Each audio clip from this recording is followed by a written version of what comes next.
Alain, propos d'un Normand.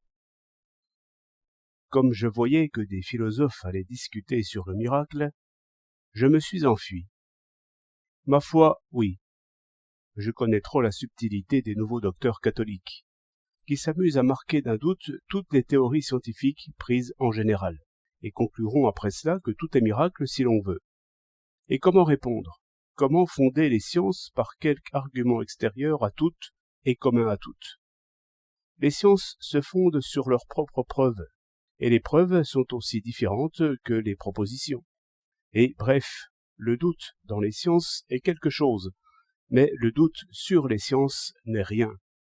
Il vient de ce qu'on veut penser les preuves en général et toutes ensemble, ce qui fait qu'on les oublie toutes.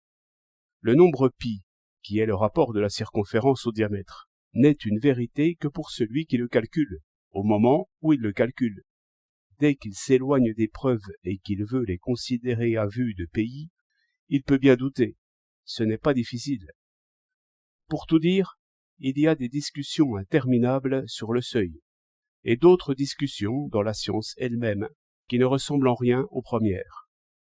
C'est pourquoi je crains ces bavards subtils, qui traitent des lois de nature prises en gros, pendant des heures, et qui obtiennent des concessions par leur ténacité infatigable et par la fatigue des autres. Il vaut donc mieux méditer sur le miracle que discuter sur le miracle. Et quel est l'essentiel du miracle? C'est justement ce qui fait croire au miracle, c'est-à-dire la transformation ou la transfiguration de soi pour soi, sous l'action des causes extérieures. Par exemple, à Lourdes, ou bien au sermon, ou dans une réunion politique.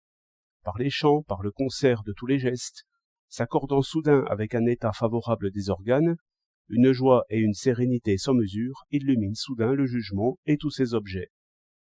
Ces explosions du sentiment sont explicables raisonnablement dès maintenant, si l'on connaît un peu le mécanisme des sentiments et les lois de toute société réelle, mais explicables pour l'observateur impartial, naturellement inexplicables au contraire dans le fait même lorsque notre observateur est jeté par la joie, l'espérance ou la crainte hors des chemins de la critique.